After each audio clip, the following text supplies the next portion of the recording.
และในช่วงนี้มาพูดกันถึงเรื่องความร่วมมือระหว่างไทยกับจีนนั้นโดยเมื่อวันที่ 16 ตุลาคม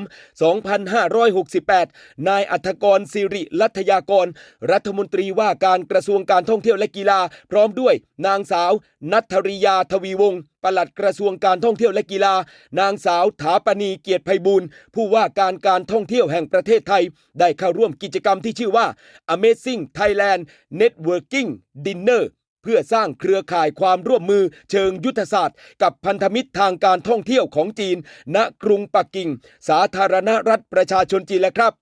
โดยในการเดินทางพบปะพันธมิตรจีนในครั้งนี้นั้นก็เป็นส่วนหนึ่งของภารกิจเชิงรุกภายใต้นโยบายที่ชื่อว่า Big Impact Act Fast ซึ่งก็มุ่งสร้างผลลัพธ์ทางเศรษฐกิจที่จับต้องได้ในระยะเวลาอันสั้นโดยเน้นการดำเนินงานแบบบูรณาการกับพันธมิตรสำคัญของจีนในทุกมิติทั้งสายการบินแพลตฟอร์มออนไลน์และบริษัทนำเที่ยวรายใหญ่ๆเพื่อเร่งฟื้นฟูและยกระดับตลาดนักท่องเที่ยวจีนสู่ประเทศไทยอย่างมีประสิทธิภาพนอกจากนี้แล้วยังเป็นอีกก้าวหนึ่งสำคัญทีเดียวครับในการสร้าง Strategic Connectivity หรือการเชื่อมต่อทางกลยุทธ์ระหว่างไทยและจีนในโอกาสครบรอบ 50 ปีความสัมพันธ์ทางการทูตเพื่อยืนยันบทบาทของประเทศไทยในฐานะจุดหมายปลายทางคุณภาพของนักท่องเที่ยวจีนพร้อมผลักดันให้ความร่วมมือระหว่างภาครัฐและภาคเอกชนของทั้งสองประเทศเติบโตอย่างรวดเร็วมีพลังและก็สร้างผลกระทบเชิงบวก